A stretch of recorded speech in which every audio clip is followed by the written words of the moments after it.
Pantek kalian, pantek.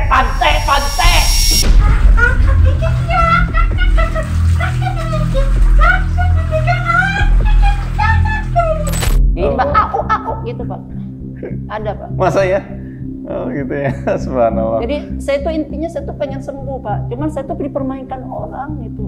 Ada orang bilang gitu, kamu nih emas Pandi.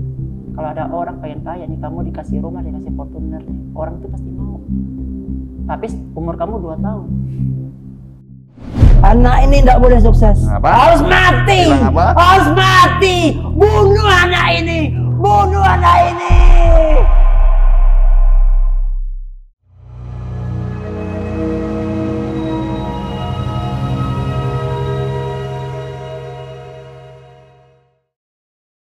Assalamualaikum warahmatullahi wabarakatuh. Kembali lagi di kisah kita. Alhamdulillah kita kedatangan narasumber, datang dari jauh, dari Padang, tapi tinggal di Jakarta. Dari Jakarta ke studio MFO di Sokaraja Banyumas. Masya Allah, beliau Mas Fandi atau Bang Begeng. Assalamualaikum. Waalaikumsalam Pak Ustaz. Gimana? Sudah sehat ya? Alhamdulillah. Berarti nggak usah rukyah ya? Kalau secara penglihatan mungkin iya Pak Ustadz. Oh, Masya Tapi Allah. kalau cara penglihatan yang lain, Nah, walau alam. ini Bang Begeng atau Mas Fandi ya? Kan nama panggungnya Begeng ya? Begeng. Begeng apa Begeng? Begeng itu Apa Begeng artinya itu? karena saya sering tongkrongan komedi. Masya Allah. Dulu saya pernah juga nyoba-nyoba jadi komika kan. Nah jadi di panggung itu orang-orang kan kita cari nama panggung tuh. Kayak itu ada Yuda Keling atau apa gitu kan. Ari Kriting. Nah, saya Pandi apa gitu kan. Nah, karena ada bilang Begeng. Pikir Begeng itu kurus bahasa Sunda. Nggak taunya di kafe itu ada panjangan nama. Apa tuh? Bek itu bego, eng itu krempeng. Astaga. Tapi nggak apa-apa lah. Buat nama panggung aja. Iya. Ini jadi Mas Fandi ini sering banget komen ya. Iya. Di beberapa video di YouTube itu sering komen dan katanya kena tumbal ya. Iya, kira-kira begitulah Pak Ustadz. Tumbal. Allah wala quwwata illa billah. Nah ini kenapa bisa nyimpulkan itu tumbal? Berawal saya punya keanehan zaman kecil Pak Ustadz. Orang tuh kenapa benci sama saya berbuat baik. Saya jadi korban perundungan dari kecil, perbulian. Nah itu ada dari guru ngomong, guru agama lah waktu sekolah. Saya masih ingat ibu tuh bilang, ada satu di badan kamu. Kalau kamu pengen ini membuktikan, merantaulah nak, jauh dari kampung. Nah, setelah saya kesini gitu kan, kemudian ada teman orang Bima, nama Bang Rudi. Bang Rudi ini mau nyoba 2010 awalnya, mau ngobatin saya. Teman katanya sama uaknya. Nah, terus saya cerita sama ibu, waktu itu ibu masih belum sakit lah, sekarang ibu udah pikun 3 tahun belakang ini. Nah, waktu ibu masih ingatan masih kuat. Saya cerita, ibu gemetar. Ibu pun bilang, kamu pulang nak. Pulang saya diobatin. Sama ini, sama itu, sama ini. Sampai mediasinya pakai hewan. Ada ayam disembelih, terus ada pakai burung merpati, terus merpatinya dilepas di perbatasan kota dan kabupaten. Ada teman saya malam-malam nganter ke situ. Terus ada lagi saya dimandiin, saya pokoknya semua lah. Saya ke pesantren juga. Apapun demi ini penyakit ini. Dan ternyata sebelum saya, ibu saya juga pernah mengalami seperti itu juga. Jadi ibu saya itu juga pernah dikenal sama orang itu Pak Ustadz. Oh, apa yang dialami ibu? Ibu badannya tambah kurus, maaf agak aib sedikit, sering kehilangan pakaian dalam, malah pakaian dalamnya dipakai sama tuh orang, kepergok sama adiknya ibu lagi mandi. Dia menuntut ilmu seperti itu. Orang yang ngambil pakaian itu laki atau perempuan? Laki. Jangan-jangan dia ada ini fetish itu? Bukan, dia itu mengandung ilmu seperti itu. Dia tuh sakti lah itu. Dia tuh apa yang diomongin orang tunduk sama dia. Dan mungkin di kampung ya, mungkin kata-kata orang kampung, dia mungkin punya gelar terhormat juga. Apa nama ilmu di sana, tahu nggak tentang itu? Dikatakan sih black lah. Apa? Black magic lah. Bukan buat ilmunya, bukan buat kekayaan, tapi untuk kekuatan dia. Nggak, maksud saya ada nama ilmunya, ada ajian apa gitu namanya. Kalau itu saya belum ini. Nah kalau di Jawa banyak tuh Pancasona, Pangliman, ya, apa itu gitu nggak ya. ada. Nggak ada. Saya nggak tahu. Oh, nggak tahu, oke. Karena kan waktu itu saya masih kecil. Tapi maaf ini saya pengen flashback kembali lagi ke tadi pernyataan tentang guru yang mengatakan Bang Fandi ini ada sesuatunya. Iya. Kok bisa tahu beliau? Ya mungkin karena lihat keanehan saya. Saya tuh sering merasa seperti orang aneh. Beliau nggak bisa lihat kan? Mungkin Atau feeling atau apa kita nggak tahu. Ya, feeling oke lah kalau itu Mungkin bisa kita nggak firasat tahu. ya. Nah, firasat. Firasat. Nah, mungkin dilihat anaknya seperti apa gitu kan. Jadi pas sampai sini 2010 sampai sekarang itu saya rutin berobat kemana aja. Ada teman ngajakin, kadang-kadang mama suruh pulang-pulang gitu kan, saya berobat sana sini. Mungkin gurunya Bang Fandi dulu menyuruh Bang Fandi hijrah atau merantau itu karena ada keyakinan kalau nyebrang samudra hilang ilmunya. Itu Persepsi awal mungkin itu ya, asumsinya. bisa jadi seperti itu kan. Karena nyebrang Selat Sunda ya, nyebrang laut. Nah, iya dimanapun sebenarnya orang Jawa juga ada yang berkeyakinan gitu, Kalimantan juga ada yang berkeyakinan gitu. Dimanapun sebenarnya, Sulawesi juga demikian. Maksudnya orang-orang itu beranggapan bahwa ketika santet atau jin itu menyeberangi samudra atau lautan, itu mungkin putus. Ya. Tapi nyatanya ketika saya di Mesir, ada yang kena, ya tetap kena aja gitu loh. Bawaan dari Indonesia. Ini bawaan dari Indonesia. Masa jin Mesir nyinden kan? Ya Allah. Nyinden, waktu itu saya pernah ngerukyah di Kairo, kakak kelas saya. Jin KKN kali? Nah bisa jadi, oh, bukan yang baru ini loh, Sinin Goib. Oh. Ya bisa jadi kan, bahasa Rinten itu. Badarawi. sorry nih mas, canda dikit. Gak apa-apa, saya juga senang kayak gitu. Burung merpati itu? Iya pernah. Itu ngapain diterbangin di perempatan? Di perbatasan perbatasan, selatan, sorry. Perbatasan kota mau kabupaten. Gitu ya, karena dia kasih makan padi kan di jam 12 malam. Saya ditemani sama teman. Diterbanginnya jam 12 malam? Enggak, saya pegang dulu. Di pas mau di perbatasan. Ya biarnya kayak kabupaten Banyumas sama kabupaten Kebumen lah perbatasan. Iya. Nah dilepas di situ. Dia nunjuknya arah selatan. Nah saya ke selatan. Nah di selatan itu antara kota Padang dengan kabupaten pesisir selatan. Dia ada tubuh kabupaten. Saya diantar sama teman situ. Selamat datang di kabupaten, ya kan? Saya buang ke situ. Dan balik rumah itu saya lemas. Teman saya bilang peluk erat. Saya masih ingat tuh nama teman saya itu Arfi.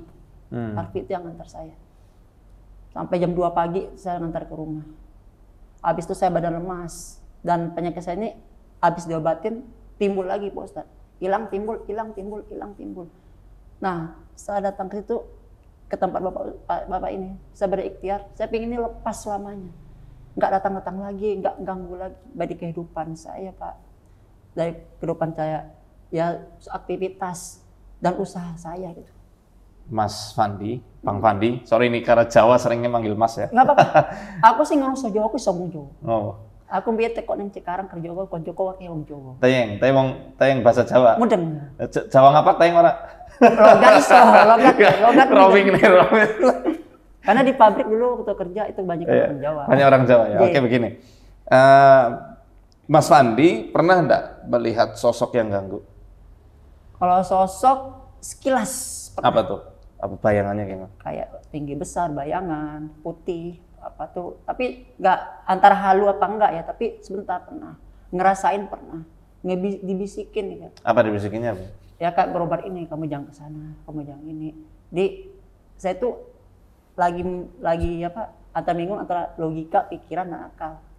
Apakah ini bisikan, apakah ini apa itu saya awam masalah begitu.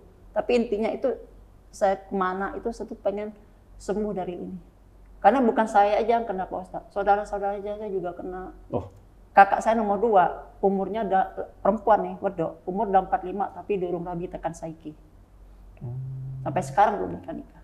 Ada yang mau tapi terlalu gagal. Gagalnya aneh, enggak ada sebab logisnya enggak kenapa gagal? Dia apa tiba-tiba hilang? Kalau diobatin dia selalu bisik di telinganya dia. Ada nenek-nenek yang bisikin dia. Setiap dia tuh mau diruqyah atau diobatin pakai air mandi, pakai apa? Dibuang. Air bak mandi dibuang, air galon dibuang. buat makanan dibuang sama dia. Dia rela beli lauk atau beli nasi di luar. Dia tahu gitu. Sampai sekarang dia belum nikah, dan juga saya udah 35 juga belum nikah. Saya tuh menenggang dia. Karena mama sering nangis, kakakmu. Tadi saya tuh sembari saya pengen sehat, saya juga punya ide tuh kok saudara-saudara juga semua. Karena semua saudara saya juga kena. Karena ini orang pernah bersumpah dulu. Mak saya itu punya saudara 4, mau dipecah belah sama saya berlima. Saya 5 saudara, saya yang bontot. Ini juga bukti sampai sekarang ya. Saya tuh ada yang nggak akur sama saudara sendiri. Bahkan WhatsApp saya ada diblokir. Niat saya tuh, saya ingin sembuh total Pak Ustadz. Sama saudara-saudara saya yang lain. Saya tuh ingin putus ini semua demi Allah. Ya, saya datang itu ingin sehat. Orang ngeliat saya tuh aneh. Ya, kadang saya tuh ngeliat saya orang gila. Tapi saya tuh lillah ta'ala Pak Ustadz. Karena di Jakarta tuh saya nggak ada teman yang buat bercerita seperti ini. Tidak ada satupun Pak Ustadz. Yang tahu cerita ini cuma mama yang tahu Pak Ustadz. Cuma ibu. Tapi sekarang saya tuh udah kehilangan. Karena ibu tuh udah pikun. Nggak mau ngomong itu udah nggak tahu lagi Pak Ustadz. Berarti ibaratnya Mas Fandi itu melawak untuk menutupi kesedihannya? Iya Pak Ustadz. Tapi selalu saya itu jadi korban bullying. Pernah tahun 2012. Mungkin komika top mungkin tahu saya. Nama saya itu Fandi Begeng. Karena saya udah tua, Fandinya saya ganti bang. Sebut saja Ari Kriting. Tahu saya. Saya bukannya sosok numpang tenar atau numpang viral. Tanya sama orang-orang itu. Teman Pras Teguh. Saya sempat juga berselisih paham dulu. Pras Teguh bukannya satu daerah. Iya. Dulu saya pernah dikerja sama orang Samarinda. Namanya Yogi. Karena saya bilang Padang, saya domisili Jakarta. Saya dibilang founder stand up Padang. Pras Teguh marah, akhirnya kita ribut. Padahal saya kena orang taunya Minang nih Padang. Maka saya ubah namanya tuh dari dulu Fandi Begeng jadi Fandi Orami, orang Minang. Tapi nggak cocok kan buat komedi, saya ganti lagi Begeng. Nah, jadi orang-orang komika saya kenal. Saya rutin ikut. Tujuan saya cuma satu Pak Ustadz. Saya ke panggung itu bukan untuk cari tenar, cari apa enggak. Letaklah saya ke panggung itu sesuai dengan apa yang dulu diucapkan orang-orang dulu. Kamu ke panggung nak. Karena kalau kita di panggung itu, orang-orang yang punya kelebihan, pasti tahu kamu tuh siapa. Kamu di belakang kamu tuh siapa. Kalau orang-orang awam mungkin hanya bisa ngebully kamu. Kamu berusaha keras nih, kamu latihan. Tapi di hari itu kayaknya ada nutup. Karena saya pernah disumpahin Pak, dengan bahasa Padang nih Pak Ustadz. Indah kau berhasil lang bro. Kau berhasil dan makan ciriang. Itu masih ingat di kata-kata itu Pak. Bahasanya itu kamu tuh nggak bakal berhasil. Kalau berhasil saya makan tai kamu demi Allah, saya pernah digituin Pak. Ya, jadi saya ini harus mati dan saya harus masuk neraka nemanin tuh orang yang nuntut ilmu itu Pak. Dan parahnya lagi Pak, itu orang ya udah meninggal ya, tuh kakek-kakek itu udah meninggal. Dia pernah ke tanah Jawa ini. Mungkin dia juga pernah ngambil ilmu di sini dan mungkin dia perjanjian apa? Anak turunan tidak boleh bercampur halal sama orang yang makan di tanah Jawa ini. Jadi saya merantau nih, misalnya saya dapat istri orang Jawa misalnya, nggak diizinin. Begitu dibanding-bandingin, kalau saya punya cewek nih orang Jawa misalnya Pak ya, dibanding-bandingin sama yang lain. Dia harus sama itu. Mungkin, tapi saya asumsi aja Pak. Ya, kenapa sentimen gitu, kenapa rasis gitu. Maaf nih Pak, saya mau numpahkan ini, karena saya nggak tahu lagi saya mau bercerita kemana Pak. Saya Jakarta itu kota besar, tapi saya seperti hidup di hutan belantara. Makanya saya tuh nonton Bapak lagi ruqyah, demi Allah Pak badan saya panas. Dan terakhir sebelum semut apa 2 minggu yang lalu saya juga mandi ruwet Pak. Yang Bapak lihat saya yang di ruqyah itu yang leher saya ditekan, itu di Bogor Pak. Dan katanya tanggal 28 kemarin itu saya di ruqyah. Tanggal 4 katanya seminggu saya sembuh gak? Katanya nunggu 40 hari. Kodam-kodam jahat kamu dilepas, nanti kamu dimasukin ke kodam baik. Yang dari pihak ibu, terus bapaknya mama, kakek yang dari ibu kan ustadz. Tapi logika saya main, kok bisa orang itu mendatangkan yang dari sono? Di situ saya tuh demi Allah Pak, setelah saya diruat itu Pak, badan saya nggak tenang, pikiran saya, maka saya nonton Bapak, saya nekat lah ngechat itu Pak, balas semua itu. Saya udah nggak takut lagi Pak. Karena saya siap mental lah, kalau memang keluarga atau siapapun yang lihat atau pelakunya lihat ini, Misalnya untuk semuanya Pak. Ada kata-kata yang dulu tuh jadi kebencian orang nggak keberhasil ibu amdo keberhasil dan makan ciri am. Dan kan di Jakarta Pak, saya tuh mengaku jadi orang Jawa Pak. Saya jarang ngomong Padang Pak. Kadang-kadang dibilang orang sok-sokan, saya itu saking ini Pak, saking kesalnya kecewa gitu. Ya? Kecewa Pak. Saya punya paguyuban Padang ini, ya kan saya bilang ketuanya, Mama Angku ya. Angku saya sakit, saya terkapar 1 bulan, cuma diret doang. Cuma kalau saya lagi ada berhasil dulu Pak, saya maaf kata Pak, walaupun saya seperti ini Pak. Saya juga pernah ikut entertainment juga, saya pernah juga meminta iklan juga di TV. Nah itu mereka pada meluk-meluk. Ketika saya terkapar nggak ada. Banyak kan maaf Pak, teman-teman Jawa saya yang datang yang lebih peduli. 21 April 2023, saya pernah nabrak kuntilanak Pak. Di Polsek Kalideres, Batu Ceper. Malam takbirannya Muhammadiyah. Serius Pak, jadi itu pulang dari itu Pak, pulang dari... Nggak jadi sedih saya. Nggak itu, ya... ya paham. Ya itu emang cerita sedih saya tuh ibarat kayak stand up comedy Pak. Tragedi plus time adalah tragedi comedy is time, is funny, ya kan. Tragedi kita ceritain orang bukannya sedih tapi orang ketawa gitu kan. Ini tragedi kita tuh kayak bilang komedi horor loh Pak. Tapi ini yang saya alamin Pak. Nah, nabrak kuntilanak gimana itu ceritanya? Pulang dari tempat yang jarah itu Pak. Jadi dulu saya pernah diajakin jarah ke sana. Dia bisa berobat sama orang ini ya. Nah orang ini ngajakin saya jarah ke Banten Pak. Oh di Banten. Di Banten. Nah, waktu itu sawah sulan, Pak. Sawah sulan itu kan ada sungai. Pas sawah sulan itu, kenapa cuma saya yang ada di seberang? Saya ngelihat di sawah sulan itu, anggota di situ semua. Saya ceritain sama Kuncen, sama yang ngajak itu, tapi nggak ada jawaban, Pak. Nah, setelah itu, saya tuh seakan ada magnet, saya ke sana terus. Ngapain di sana? Sawah sulan, Pak. Sekarang sawah sulan sendiri itu apa? Cuman ya saya kan walau-walau Pak ya, kadang-kadang katanya ada yang karomah lah, ada inilah itu kan, ada yang masuk ke saya lah kayak yang inilah ada mustika atau apa itu walau-walau Pak saya itu. Cuma saya tuh datang tuh tujuannya sembuh. Bahkan waktu sering ke sana sama yang ketuanya ini, kita pernah disuruh bawa pulang maaf nih tanah kuburan dari keramat-keramat itu. Saya dengan bodohnya saya bawa, tapi orang yang ngajak saya mandi itu, yang kayak hutan itu, saya jujur suruh balikin. Nah, abis dari saya balikin itulah saya tuh magnet ke sana terus. Ya.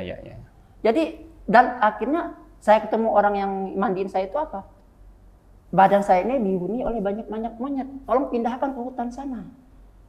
Bodohnya saya ikutin Pak, saya biayain semuanya. Itu tiket bisnya masih ada di tas saya tuh. Hutan mana itu? Jawa Timur Pak. Oh, apa nama hutannya? Yang terkenal dengan film KKN. Alas Purwo. Hampir mendekati itu. Di Banyuwangi ya? Iya Pak. Saya dimandikan di Rawa Bayu Pak. Bapak lihat aja seperti itu.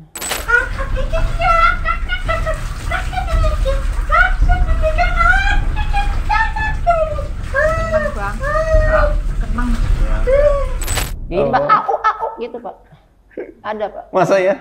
Oh gitu ya, subhanallah. Jadi saya tuh intinya saya tuh pengen sembuh Pak. Cuman saya tuh dipermainkan orang gitu. Kalau aja Pak ya bunuh diri ini nggak jarang agama Pak. Mungkin saya udah berakhir Pak, demi Allah Pak. Iya. Nah, jadi saya tuh kata orang gila, ODGJ, stres. Bahkan saya bikin video, snack TikTok kayak orang gimana. Saya bodo amat, saya tuh menghibur diri Pak. Saya berkaca dari Aldi Taher, dia pejuang kanker, dia menghibur diri, akhirnya seperti itu. Saya itu pejuang santet Pak. Saya pejuang santet, pejuang tumbal Pak. Allahu Akbar. Ya, gimana kita lemparin buat orang-orang di luar sana yang seperti saya. Tolonglah jangan korbankan saudaramu, jangan korbankan semua yang berhubungan semua. Kalau kamu berbuat, kamu rasakan sendiri aja. Orang yang nggak tahu apa-apa, terutama turunanmu. Kadang kalau dengan bahasa Padangnya ini bilang, aku bunuh den barana. Aku bunuh dia punya cucu. Kan gitu Pak. Jadi dia punya anak, dia punya cucu buat apa? Dia perlu menuntut ilmu itu, anak harus ditumbalkan. Emang ini Nabi Ibrahim Pak, menumbalkan anak buat sembelih. Tapi itu perintah Allah, ini perintah setan Pak. Dan nggak jadi kan? Makanya saya Nabi Ibrahim kan nggak jadi. Ya nggak jadi. Karena diganti itu, sama kambing. Tapi kalau ini kan setan beneran Pak. Iya betul. Dan beliau ini yang jadiin saya target ini ceritanya saya punya saudara 5 Pak. 1, 2, 3 cewek. ibu bilang, ibu hidup sama bapak di anak 3 ini rukun. Dari habis yang ketiga ini sampai kakak saya laki-laki dan saya terakhir ini ribut.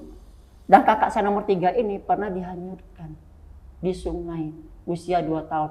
Untuk ada tante di belakang lagi cuci piring, kan rumah nenek di pinggir kali Pak, di kampung Padang sana di tanah datar.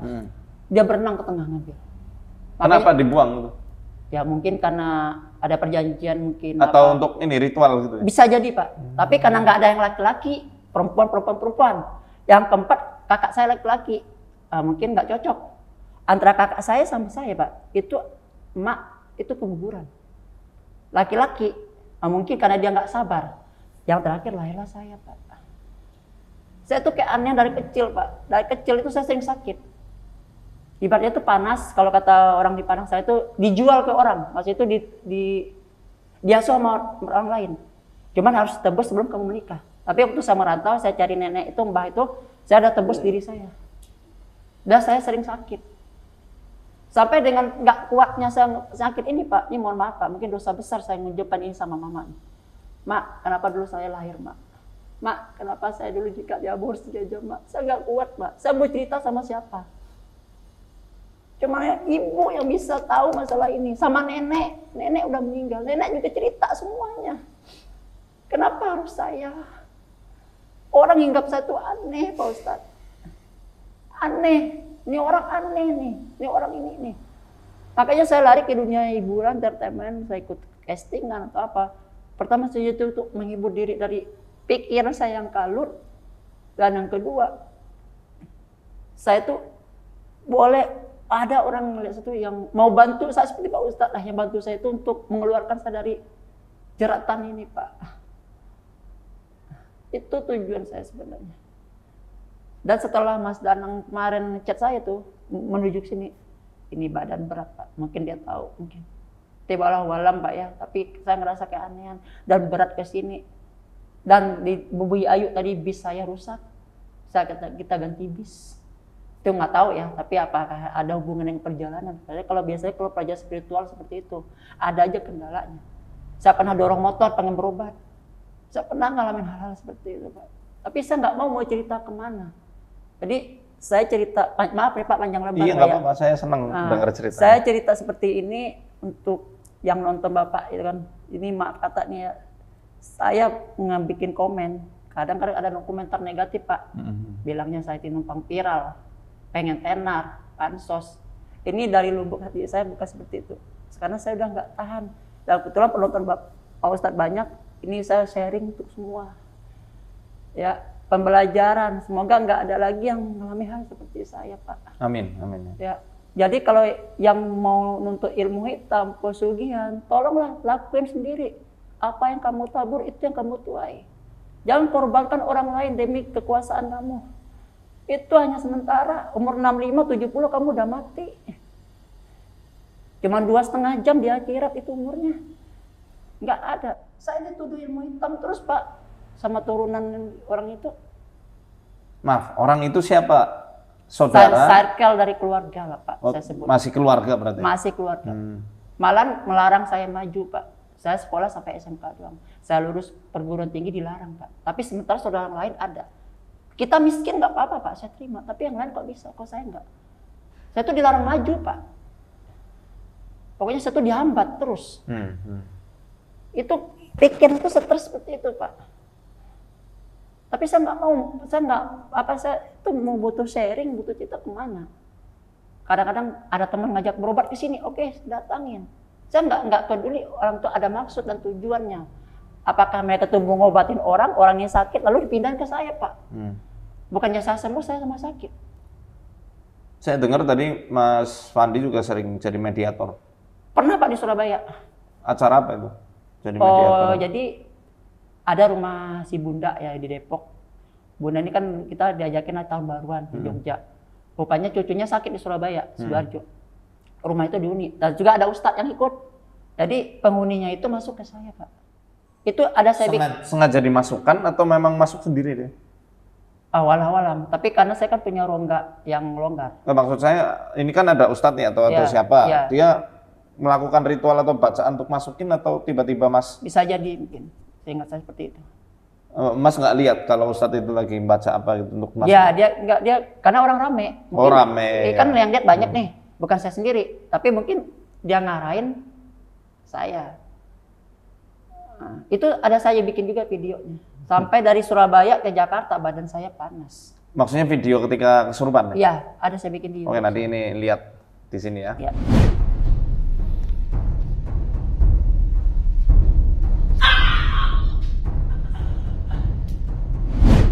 Jadi pas saya itu Pak, pas saya dari Surabaya ke Jakarta badan saya panas Pak.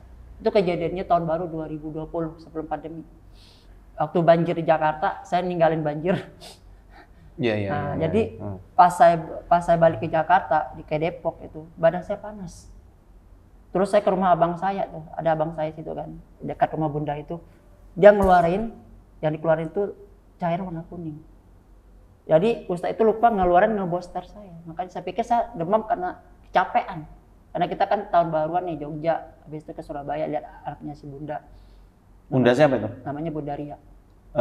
Siapanya Mas maksudnya? Oh itu apa? Kita kan sering bikin kontenan kan. Jadi konten, Bunda ini sering ngebiayain anak-anak buat bikin ini, dan Bunda ini alhamdulillah beliau mualaf. Dapat suami orang Padang juga. Bunda ini orang Surabaya, dari Katolik mualaf, tapi anak-anaknya masih Katolik.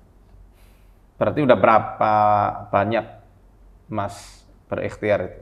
Berapa orang kira-kira? Kalau dihitung dari 2010 sampai sekarang 2010. Udah ratusan kalau dinominalin. Makanya saya tuh sering dihina sama orang ini, bilang, apa sih hasil kamu merantau? Karena saya merantau ini Pak, saya dapat uang, dapat ini. Itu saya berobat. Dari 2010 sampai 2016 itu saya nggak dapat hasil Pak. Tapi 2016 saya cerita mama, Mak, saya gini Mak. Itu pertama kali saya cuci kaki Mak. Saya cuci kaki Mak saya minum airnya, saya basuhin.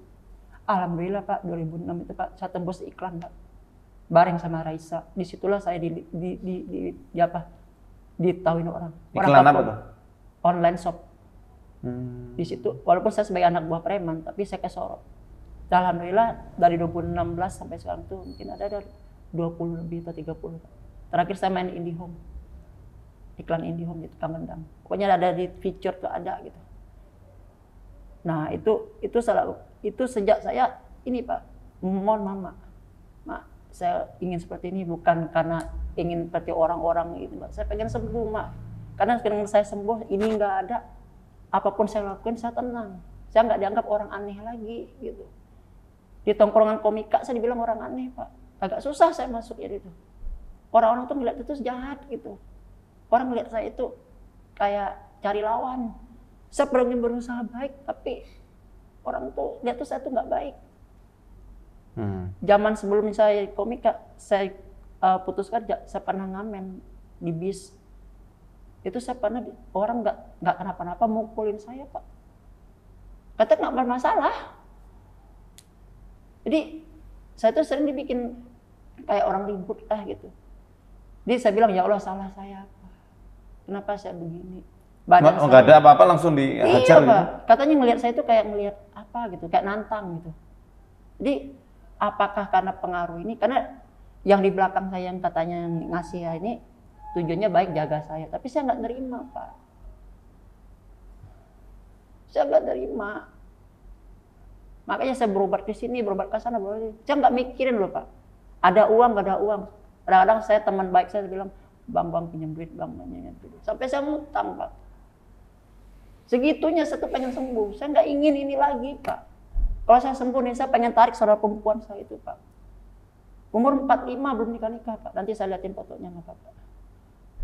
Kemarin ada yang mau Pak, mirip sama Pak De Indro Warkop. Makanya kalau temu Indro satu gemetar Pak. Saya pernah ikut audisi dulu. Indro Warkop jurinya. Karena mirip saya sama abang ini. Sampai dibilang abang itu ganteng, abang itu gagah, kok mau sama kakak. Udah Kak, jadiin Kak. Supaya mama nggak ada pikiran lagi. Kakak udah tua, ya kan? Ini ya kayak istrinya udah meninggal, nggak mau. Jadi semua saudara saya juga pernah Pak. Tapi saya yang paling berat. Setiap saya ke Ustadz pernah juga itu dosen UIN Imam Bonjol Padang yang ngeruqyah saya. berat. Maaf ya Pak, saya ngomong panjang lebar nih Pak. Enggak apa-apa. Keluarin aja unek-uneknya, saya dengerin. Iya, mungkin Bapak bisa nangkap lah apa yang ini. Dan ini pun saya sengaja beranikan sharing di Bapak. Semoga buat my bro, my sis yang nonton, waspada tetap orang sekitar, terutama dia berbuat aneh. Seperti yang cepat kaya tanpa tahu asal usulnya. Atau kamu sakit, tapi sakit kamu tuh nggak bisa dideteksi sama medis. Kemarin waktu saya sakit yang sebelum di Rumah Bogor itu, ada teman dokter, kakak itu dokter, cewek. Saya dibilangnya sakit mah, sakit lambung. Saya belilah obat mah atau apa. Tapi setelah saya di Bogor di mandi ruwet itu, kok saya nggak mah. Dan bawaannya, kok bisa nggak tahu setelah dimandiin nggak mah itu? Kontrol lagi atau gimana? Ini apa? Kayaknya antara intuisi, pikiran atau apa. Mungkin ada yang nganjal. Karena waktu itu kan ini saya ditekan Pak. Maksud saya tahu mahnya hilang itu dari mana? Diagnosa dokter? Udah nggak sakit lagi. Oh, ya. Saya konsultasi karena kakak itu dokter. Dia apa-apa, saya konsultasi, suruh beli obat ini, obat itu. Memang asam lambungnya tinggi? Mungkin bisa jadi. Apa karena makan nggak teratur juga? Atau apa. Pikiran sebenarnya? Ya, kalau Bapak tahu. Karena pikiran saya selama ini Pak dari 2010 Pak, saya melakukan ini Pak. Sampai saya cari kesenangan, saya ikutin komunitas lawak. Saya ini, saya pun dibully nggak masalah. Penting saya senang gitu. Senang dibully? Maksudnya tuh dalam konteks panggung, roasting gitu kan. Oke, ya. Nah, itu roasting saya terima. Tapi kalau misalnya untuk dunia nyata ya saya nggak terima. Udah Pak. Apa ada yang lagi mau disampaikan? Nggak apa-apa. Udah Pak, itu aja penting. Ada yang ikut buat dari perut, dari apa, atau pemberian orang, atau yang tempel yang kemarin, ataupun ada maksud tujuan orang itu ngobatin saya itu apa tujuannya duniawi. Karena saya sering dibilang ini, saya ini kalau orang nyari nih, saya ini emas Pak. Ada orang bilang gitu, kamu ini emas Pandi. Kalau ada orang pengen kaya nih, kamu dikasih rumah, dikasih Fortuner nih, orang itu pasti mau. Tapi umur kamu 2 tahun. Ya. Sampai saya digituin Pak, itu kepikiran Pak. Makanya itu. Apakah saya ini tumbal yang enak bagi orang-orang buat yang kayak gitu gitu? Sebenarnya akar masalah Mas Fandi cuma satu. Pikiran. Pikirannya terlalu semrawut karena banyak mendengarkan omongan manusia. Iya Pak. Nah, itu aja. Makanya itu yang bikin Mas Fandi selama ini susah untuk move on dan bisa sembuh total karena ada orang ngomong apa langsung ditelan, ngomong apa lagi ditelan lagi. Dan memang karena apa ya, itu manusiawi karena Mas Fandi nggak ada teman untuk menguatkan dan memahamkan tentang pemahaman gaib yang benar. Iya Pak. Ya, saya menyaksikan ketika kasus ini dibilang berat, tidak berat. Ini kasus standar. Mas Fandi masih sehat, masih bisa berpetualang, ke sini juga naik bis berapa jam kan dari 8 jam dari Jakarta. Hanya sekarang yang harus difokuskan pikirannya, perasaannya. Tidak apa-apa, alhamdulillah Mas Fandi orangnya terbuka, ya menyampaikan semua unek-uneknya. Saya nggak potong dari tadi. Kalau cuma sedikit aja saya potong bagian-bagian yang penting. Karena saya ngerti Mas Fandi butuh teman untuk bisa dijadikan wadah mencurahkan apa yang selama ini ngendap di batinnya.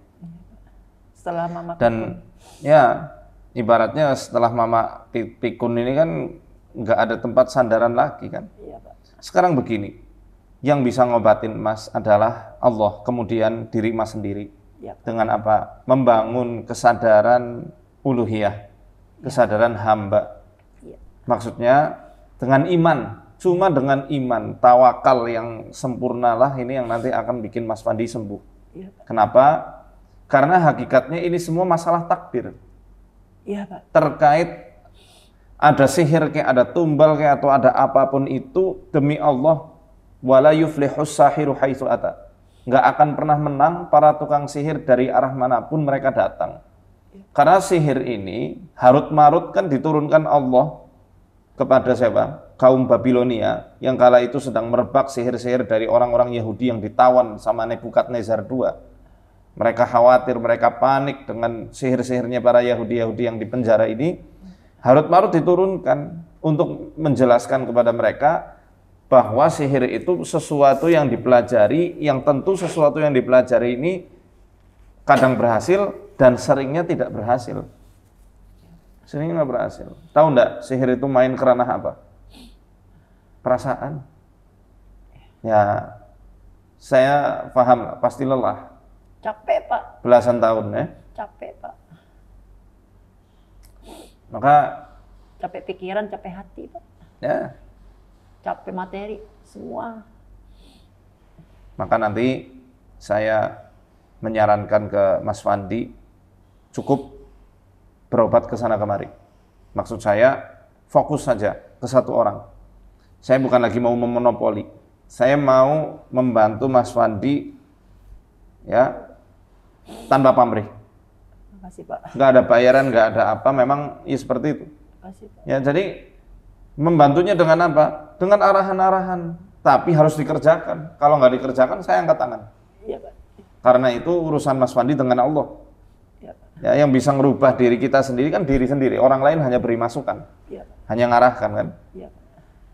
Jadi sekarang yang perlu Mas Fandi tanamkan dalam hati adalah terima kasih ya Allah, Engkau telah memilihkan wanita yang mulia, yakni ibu hamba yang dari rahimnya aku dilahirkan ke dunia ini. Engkau perkenalkan dirimu melalui Quran.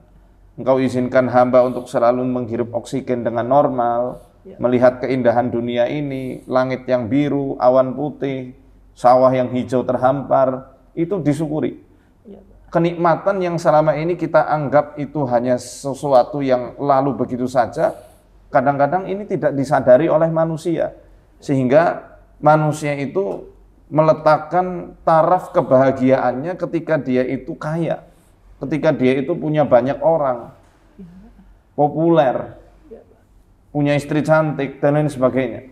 Padahal Allah kasih nikmat itu sampai kita nggak bisa ngitung-ngitung. Betapa banyak Allah kasih kita izin untuk bisa melihat dunia dengan sehat. Sedangkan ada beberapa saudara-saudara kita yang Allah uji penglihatannya dipinjam sama Allah. Kita lancar berbicara, banyak saudara kita yang bicaranya dipinjam sama Allah di dunia ini sehingga mereka tidak bisa bicara. Organ tubuh kita lengkap, ada beberapa dari mereka yang organ tubuhnya Allah pinjam, diganti nanti di akhirat. Sekarang dengan banyaknya cobaan, ujian yang bertubi-tubi ini, Mas yakinkan dalam hati, Allah sayangnya luar biasa sama aku. Karena berarti Mas Fandi, hamba Allah yang kuat, yang Allah percayai, Fandi bisa mengemban ujian dariku. Kan la yukallifullahu nafsan illa wus'aha kan? Nah ini Mas Fandi udah hafal itu ayat. Jadikan itu suatu moral, suatu nilai, norma kehidupan kita untuk bisa bangkit. Karena Mas Fandi kuat, sampai detik ini pun Masya Allah, jenengan lebih kuat dari kita-kita yang mungkin tidak ada ujiannya, tidak seberat Mas Fandi. Iya, Pak. Ya, jadi ini yang harus ditanamkan dulu. Kemudian manusia khalifah di muka bumi. Para jin itu makmum. Demi Allah, jin itu nggak ada yang bisa melakukan suatu hal yang ajaib seperti mukjizat. Mereka hanya pakai teknologi di alam mereka, kemudian ditampilkan di alam manusia sehingga seakan-akan ajaib sekali. Sehingga nanti Mas Fandi nggak usah ke hutan ini, melewati 1000 pantai atau apa, nggak perlu seperti itu. Itu yang di pantai selatan itu waktu saya sana, Pak, ada katanya satu hutang, Pak. Kalau yang di Banten kan saya bawa 7 buah. Apa tuh hutang apa? Yang hutan di Banten itu, Pak. Enggak apa? Yang di pantai tadi di pantai itu 7 buah, masing-masing 3. Apa tuh maksudnya? 7 buah-buahan. Buah-buahan buat? Ditaruh di sana. Cuman kata yang di Bogor yang kemarin saya berobat, hati-hati. Buat apa itu? Buah? Itu bukan suruhan, itu katanya sih. Itu mungkin Nyi Blorong itu. Itu syirik, mau syirik. sama siapapun dikasihnya itu syirik besar. Tapi kesalahan saya waktu itu yang di Banten itu, Pak, saya bawain 7 buah. Karena saya nggak tahu, Pak, ya, saya bodoh, saya awam, saya niatnya sembuh. Saya menggebu-gebu perkara tauhid karena ini adalah hak dan batil harus dijelaskan kan. Jadi mohon maaf, bukan saya ngejat Mas Fandi ya. Ya, saya kan nggak tahu, Dengan Pak. ketidaktahuan, jenengan tobat, Mas Fandi tobat sama Allah. Iya, Pak. Allah pasti ampuni kok. Karena niat saya pengen sembuh. Kalau memang cara itu saya sebelum tahu Bapak, tahu chat Bapak setiap hari saya tontonin, mungkin saya nggak melakukan itu. Saya setiap 2 minggu ke sana, karena kata orang sana kalau ada hajat ada apa 7 kali Kamis malam Jumat berturut-turut. Punya tokonya laris, yang ini pokoknya macam-macam lah gitu. Ya, punya usaha, punya ini tempat kewibawaan, kalau ini tempat warawibawa, kalau ini buat tempat usaha. Iya. Jadi saya nggak mau seperti tempatnya, Pak. Jadi saya dulu diajakin sama orang ke sana. Dan sana katanya ada siluman buaya yang ikut saya. Saya dikasih mustika putih mas badan saya itu. Ya, kadang-kadang jujur Pak, saya pernah juga kesurupan buaya gini. Saya pernah. Ada videonya. Iya. Saya nggak bohong Pak. Kesurupan buaya itu ketika kapan? Setelah diomong apa sebelum? Setelah ketemu yang ngajak saya ke Banyuwangi ini Pak. Setelah diomong ada siluman buaya? Enggak, tiba-tiba dia ngobati saya, tiba-tiba katanya yang hutan sana pengen ikut kamu. Pengen jadi pengikut kamu katanya. Maksudnya ketika Mas Fandi itu berubah jadi buaya, itu sudah dengar belum informasi bahwa di dalam tubuh Mas Fandi ada siluman buaya? Sudah dengar? Belum. Pas di berobat sama dia, langsung masuk. Terus kalau terdesak, masuk. Karena waktu itu di Jawa Timur, saya tempat anaknya kan ada musuh nih. Dia saya lagi tidur Pak. Jadi musuh dari anaknya ini, dari ipar-iparnya lah kan. Kan dia punya cucunya ini katanya mau ditumbalin. Sama pihak yang keluarga besarnya. Pas datang itu katanya si Kunti ini datang, saya lagi tidur di situ. Kepala saya diinjak, saya teriak jam 12 malam itu. Habis nonton bola saya itu kan. Saya langsung berubah gini. Terus saya ke rumah dia itu nyiramin garam, mengambil tanah. Terus saya tuh kayak buaya. Buaya gimana? Gini Pak. Demi Allah, ada videonya. Ada videonya Pak. Ya ini teman-teman lihat ini waktu saya tidak mengada-ngada. Kesurupan ini. Ngomong nggak buaya ini? Ngomong bahasa Indonesia. Tapi apa? Saya nggak tahu. Assalamualaikum Ukti. Ada yang ngomong, iya ada ngomong ini, ada ngomong assalamualaikum atau apa. Tapi karena saya bodoh Pak. Niat saya tuh nggak ada tuh yang lain. Orang ini mau ngerjain saya, memanfaatin saya tuh nggak ada. Saya pengen tuh apa yang dari atas tuh diputus. Itu ingin saya Pak. Saya nggak mau yang lain. Niat saya tuh setiap doa Pak. Ya Allah, saya pengen sembuh total dari ini ya Allah. Kalau emang ini takdir ya Allah kan. Saya ingin lepasin. Kalau emang yang sebelum saya lahir itu perbuatan mereka, cukuplah dari mereka. Putuskan saya. Ya. Saya tuh selain saya Pak, saya tuh punya niat tuh kakak perempuan saya ini Pak. Setidaknya nih orang tua masih hidup melihat anak gadisnya ini menikah Pak. Gini ya, Kakak saya ini. kita kesampingkan dulu bahasan metafisik. Walaupun saya percayalah jin itu memang setan ya, setan Allah izinkan untuk mengganggu harta dan juga anak keturunan manusia. Ya, saya tahu. Itu Quran sudah jelaskan. Ya, saya tahu Pak. Tapi kita tinjau dari aspek psikologi dulu nih. Iya Pak. Kenapa bisa sampai sekacau ini? Ya. Komunikasi di keluarga bagaimana? Kacau juga Pak. Jadi Bapak sama Ibu sering berantem? Dari saya kecil sering. Ya, karena inner child Mas parah sekali. Karena ego. Ya, jadi itu harus diturunkan. Tapi demi Allah, demi Rasulullah, demi Islam nih Pak, demi saya lahir nih, saya nggak terima Pak. Demi Allah, saya nggak terima. Nggak terima apa? Nggak terima kalau saya diturunkan seperti itu. Walaupun itu perbuatan mereka, cukup dari mereka aja. Nah, sebentar. Yang punya nasab itu fisik kita apa roh kita? Walau-walam Pak.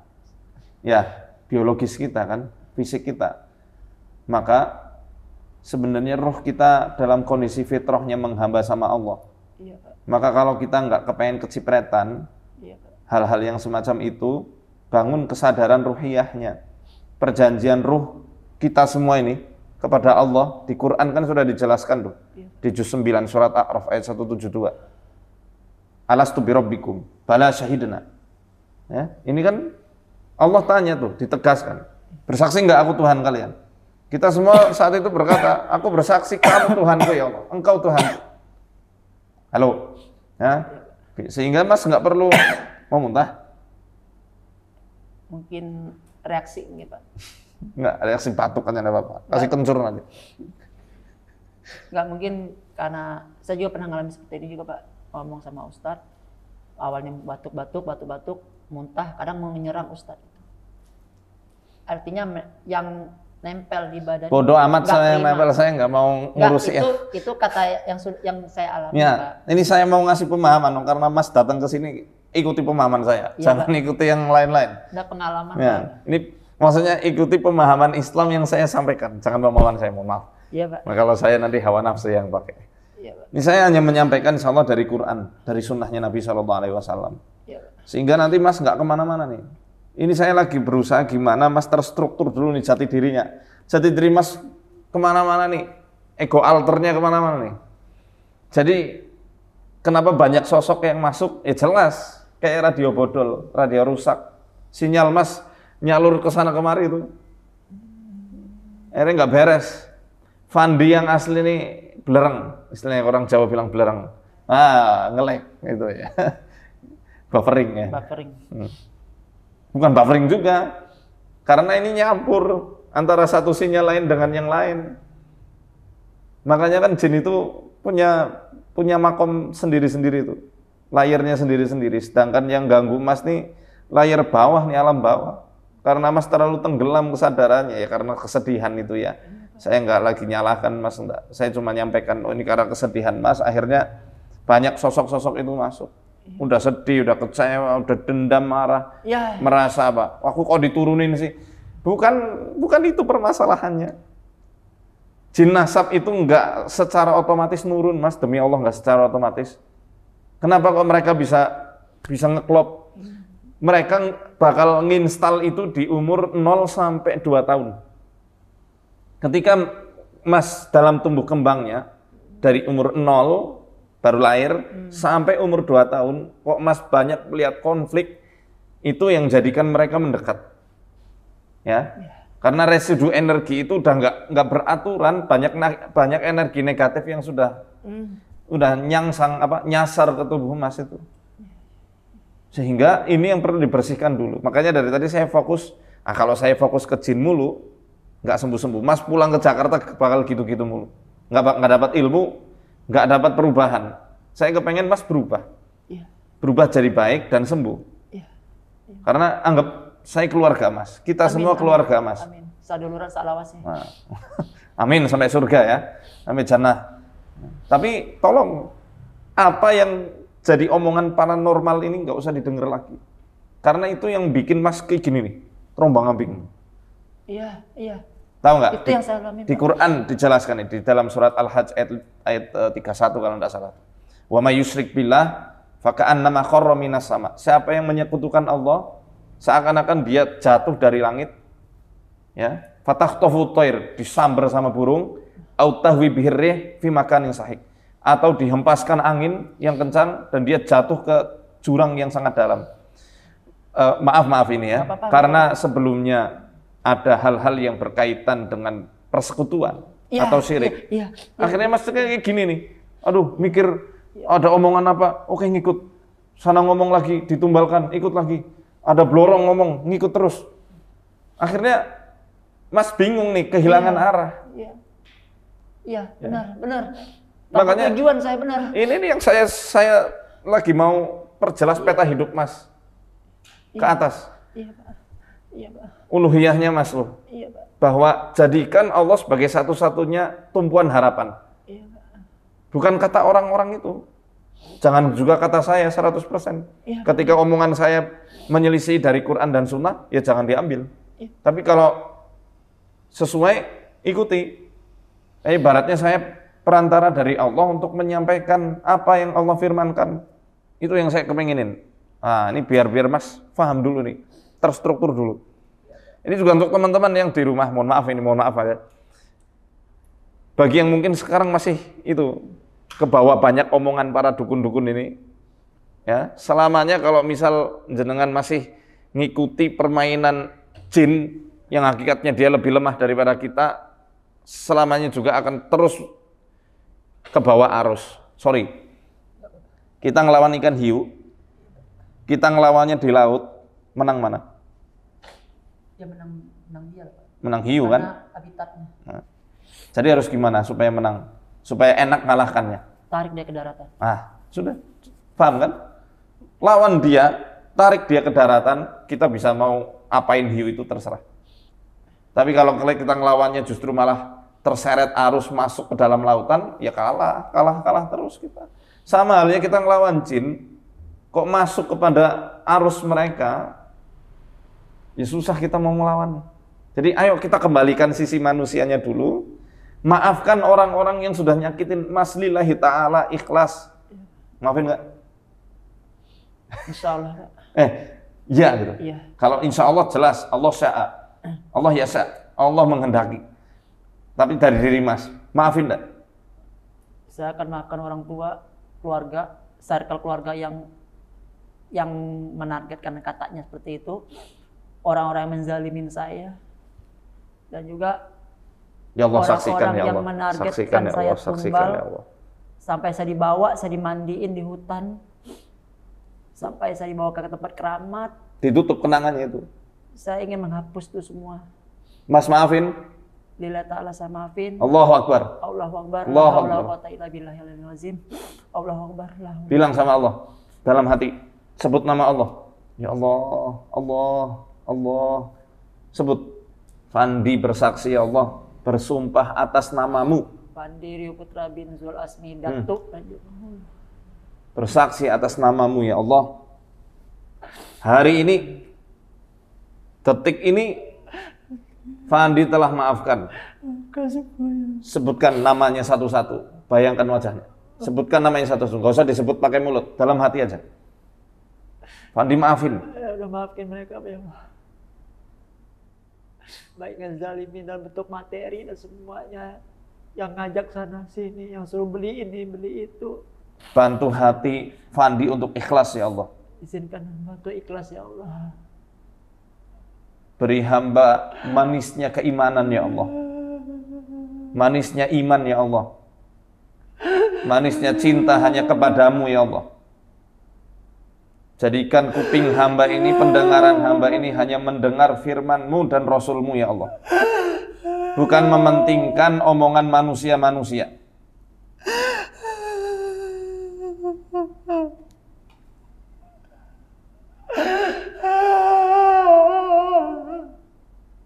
Nggak apa-apa, nangis ke Allah.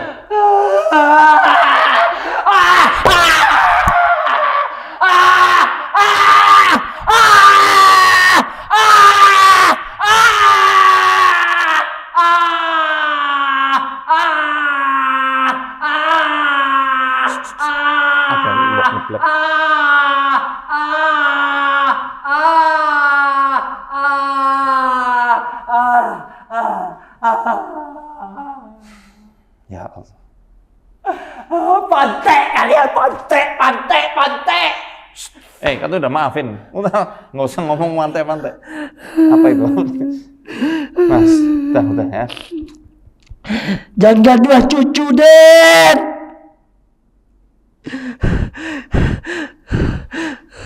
Sudah.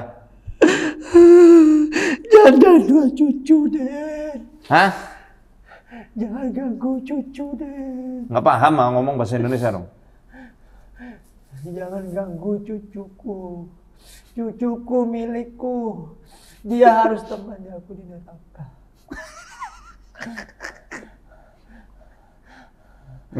Kamu udah nggak ada tempat sana. Tak potakin kamu. Keluar sana. Keluar. Nyembah kamu sama Allah. Nggak mau nyembah. Nih, biar Allah ngerasakan neraka sebelum masuk neraka kamu. Anak ini haram bercampur halal sama orang Pulau Sini. Nah, preketek. Anak ini harus pulang. A'udzu billahi minasy syaithanir rajim. Inna syajarataz zaqum ta'amul athim kalmuhli yaghli fil butun. Kalmuhli yaghli fil butun. Kalmuhli yaghli fil butun. Kaghalyil hamim. Khuduhu fa'tiluhu ila sawa'il jahim. ثم صبوا فوق رأسه من عذاب الحميم فإن العزيز هذا ما كنتم منه تمترون إن المتقين في مقام أمين في جنات وعيون يلبسون من سندس وإستبرق متقابلين كذلك وزوجناهم بحور عين يدعون فيها بكل فاكهة آمنين لا يذوقون فيها الموت إلا الموتة الأولى ووقاهم عذاب الجحيم فضلا من ربك ذلك هو الفوز العظيم فإنما يسرناه بلسانك لعلهم يتذكرون فارتقب إنهم مرتقبون. Jangan gak dua cucu deh.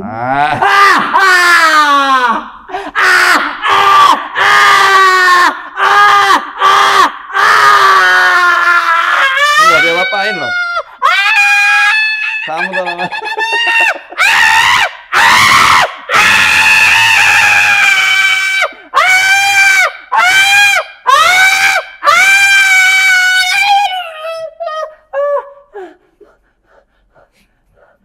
Oh, ngaji ya, ayo. Ngaji nih. Dengerin enak baik. Mau ngaji nggak? Ngaji nggak? Oh, nggak diapa-apain loh.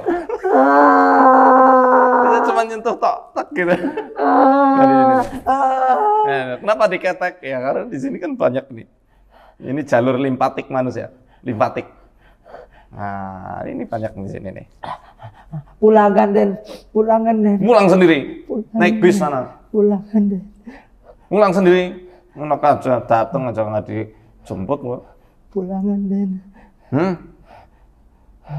Balik nggak? Kok salah ayahnya, kok datuk pantek kok. Ngomong apa lah? Suruh anak merantau. Nah, nyong orang mudang. Disuruh anak merantau gini. Dilarang. Nah, nanti jadi sukses insya Allah Mas Fandi ya, dunia akhirat. Anak ini tidak boleh sukses. Apa? Harus mati. Harus mati. Bunuh anak ini. Bunuh anak ini. Ada tidak tahan. Kiamat masih lama, nggak kuat alat kubur. Ya makanya. Ayo.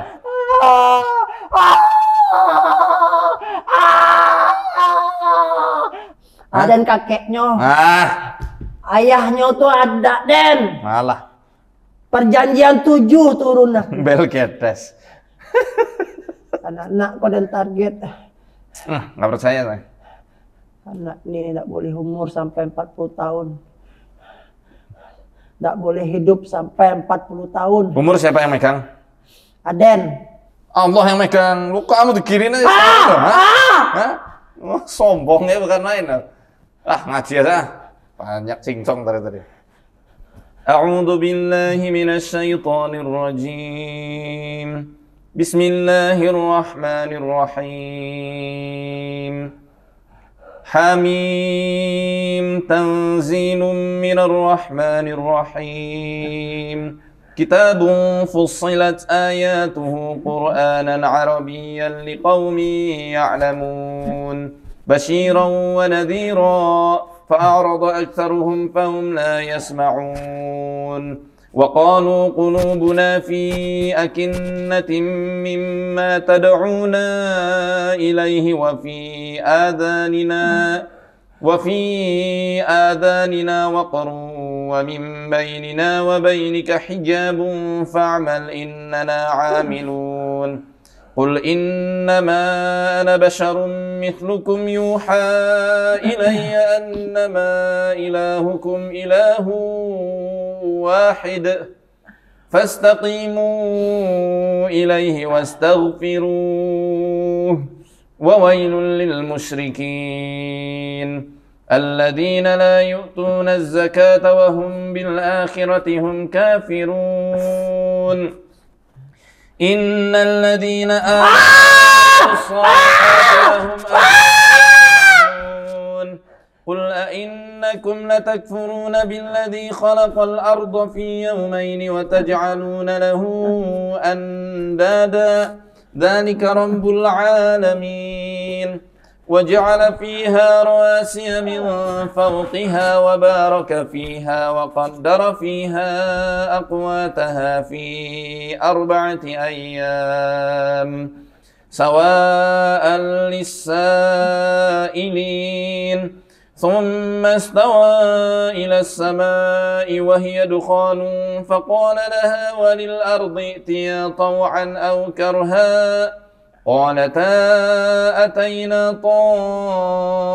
طائعين فقضاهن سبع سماوات يومين وأوحى في كل سماء أمرها وزينا السماء الدنيا بمصابيح وحفظا ذلك تقدير العزيز العليم فإن أعرضوا فقل أنذرتكم صاعقة مثل صاعقة عاد وثمود إذ جاءتهم الرسل من بين أيديهم ومن خلفهم ألا تعبدوا إلا الله قالوا لو شاء ربنا لأنزل ملائكة فإنا بما أرسلتم به كافرون فأما عاد فاستكبروا في الأرض بغير الحق وقالوا من أشد منا قوة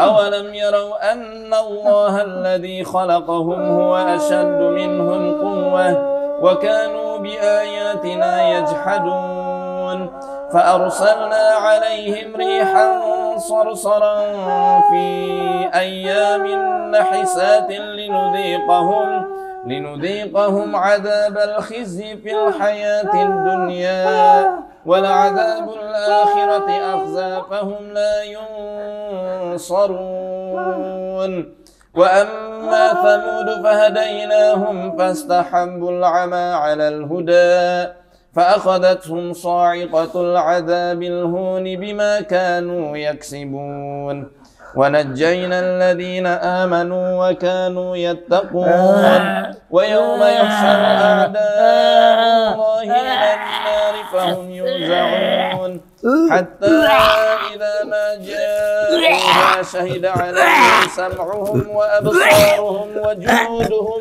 بما كانوا يعملون وقالوا لجلودهم لم شهدتم علينا قالوا أنطقنا الله الذي أنطق كل شيء وهو خلقكم أول مرة وإليه ترجعون وما كنتم تستطيعون أن يشهد عليكم سمعكم ولا أبصاركم ولا جلودكم ولكن ظننتم أن الله لا يعلم كثيرا مما تعملون وذلكم ظنكم الذي ظننتم بربكم أرداكم فأصبحتم من الخاسرين فإن يصبروا فالنار مثوى لهم وإن يستعتبوا فما هم من المعتبين وقيضنا لهم قرناء فزينوا لهم ما بين أيديهم وما خلفهم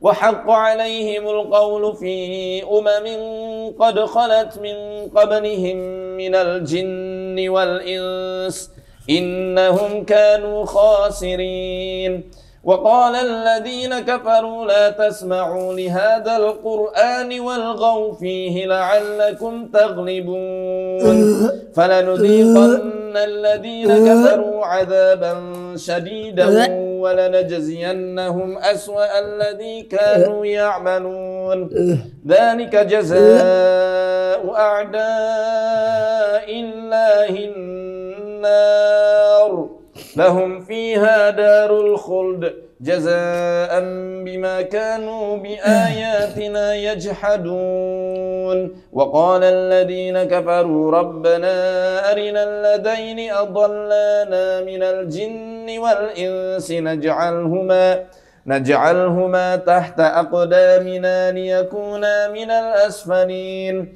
إن الذين قالوا ربنا الله ثم استقاموا تتنزل عليهم الملائكة ألا تخافوا ولا تحزنوا وأبشروا بالجنة التي كنتم توعدون نحن أولياؤكم في الحياة الدنيا وفي الآخرة ولكم فيها ما تشتهي أنفسكم ولكم فيها ما تدعون نزلا من غفور رحيم ومن أحسن قولا ممن دعا إلى الله وعمل صالحا وقال إنني من المسلمين ولا تستوي الحسنة ولا السيئة ادفع بالتي هي أحسن فإذا الذي بينك وبينه عداوة كأنه ولي حميم وما يلقاها إلا الذين صبروا وما يلقاها إلا ذو حظ عظيم وإما ينزغنك من الشيطان نزغ فاستعذ بالله إنه هو السميع العليم ومن آياته الليل والنهار والشمس والقمر لا تسجدوا للشمس ولا للقمر واسجدوا لله الذي خلقهن إن كنتم إياه تعبدون فإن استكبروا فالذين عند ربك يسبحون له بالليل والنهار وهم لا يسأمون ومن آياته أنك ترى الأرض خاشعة فإذا أنزلنا عليها الماء اهتزت وربت إن الذي أحياها لمحيي الموتى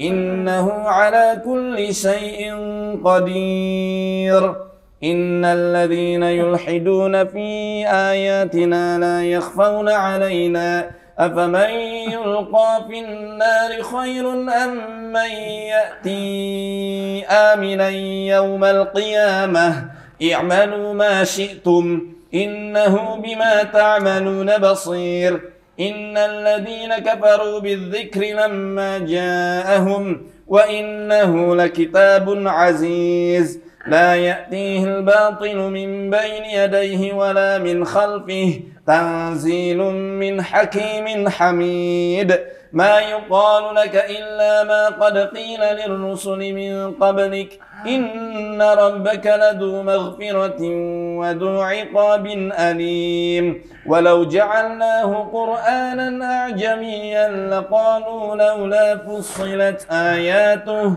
أعجمي وعربي قل هو للذين آمنوا هدى وشفاء والذين لا يؤمنون في آذانهم وقر وهو عليهم عمى أولئك ينادون من مكان بعيد ولقد آتينا موسى الكتاب فاختلف فيه ولولا كلمة سبقت من ربك لقضي بينهم وإنهم لفي شك منه مريب من عمل صالحا فلنفسه ومن أساء فعليها وما ربك بظلام للعبيد إليه يرد علم الساعة وما تخرج من ثمرات من أكمامها وما تحمل من أنثى ولا تضع إلا بعلمه ويوم يناديهم أين شركائي قالوا آذناك ما منا من شهيد وضل عنهم ما كانوا يدعون من قبل وظنوا ما لهم من محيص لا يسأم الإنسان من دعاء الخير وإن مسه الشر فيئوس قنوط ولئن أذقناه رحمة منا من بعد ضراء مسته ليقولن هذا لي وما أظن الساعة قائمة ولئن رجعت إلى ربي إن لي عنده للحسنى فلننبئن الذين كفروا بما عملوا ولنذيقنهم من عذاب غليظ وإذا أنعمنا على الإنسان أعرض ونأى بجانبه وإذا مسه الشر فذو دعاء عريض قل أرأيتم إن كان من عند الله ثم كفرتم من أضل ممن هو في شقاق بعيد سنريهم آياتنا في الآفاق وفي أنفسهم حتى يتبين لهم أنه الحق أولم يكف بربك أنه على كل شيء شهيد ألا إنهم في مرية قل أرأيتم إن كان من عند الله ثم كفرتم به من أضل ممن هو في شقاق بعيد سنريهم آياتنا في الآفاق وفي أنفسهم حتى يتبين لهم أنه الحق أولم يكف بربك أنه على كل شيء شهيد ألا إنهم في مرية من لقاء ربهم ألا إنه بكل شيء محيط. Thank you.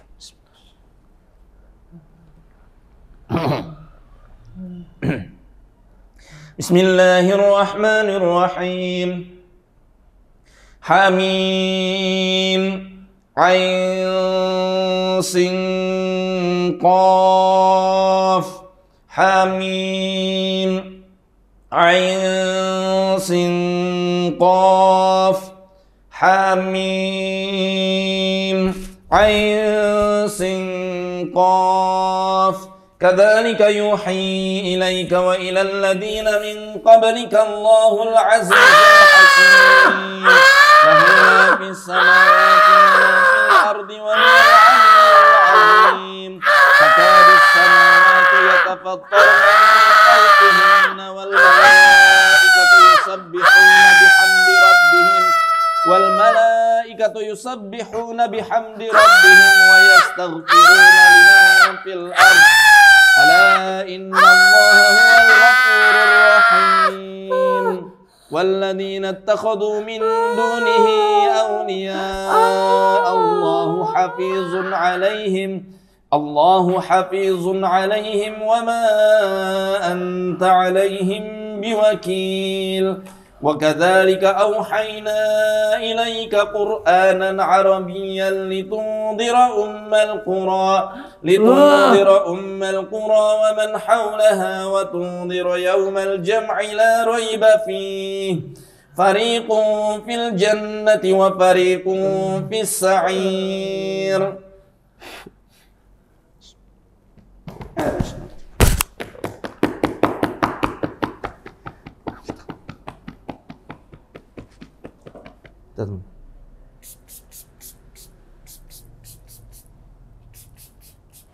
Men seger.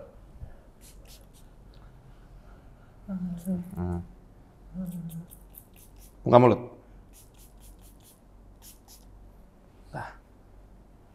Mas Fandi, pusing? Kayak ada yang lepas ya? Kita mau kasih nih Acua Sider Prima. Rasa Jawa sama padat itu satu kepisah kan. Minta Mas Danang, minta tisu Mas Danang. Nadi dulu. Minum dulu. Bismillahirrahmanirrahim. Kalau di keluarga nih saya dibilangnya acting, Pak. Ya nggak acting, masa kayak tadi acting. Enggak, kalau di keluarga saya dibilang acting. Oh gitu. Mentang-mentang dari SMP saya main teater. Iya, pas sekolah saya mainnya itu, Pak. Masya Allah. Jadi pikirannya tuh acting. Oke, kita break dulu mau sholat zuhur ya. Habis ini nanti kita lanjut lagi Mas Pandi. Tadi tiba-tiba banget ya. Tapi alhamdulillah udah kerilis ya. Itu yang saya alami. Udah tenang. Butuh. Apa masih mededek istilahnya? Kalau dikatakan persenannya mungkin sisa-sisa mungkin 5 sampai 10 lah. Oke, alhamdulillah. Oke. Nanti habis ini kita lanjut lagi insya Allah untuk terapi Mas Fandi. Man dzalladzi yashfa'u 'indahu illa bi'idnih. Inna Allah la yakhfa 'alaihi syai'un fil ardi wala fis sama'.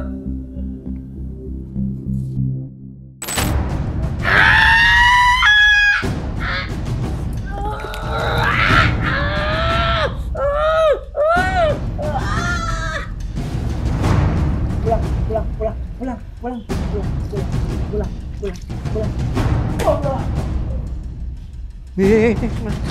Astagfirullahaladzim.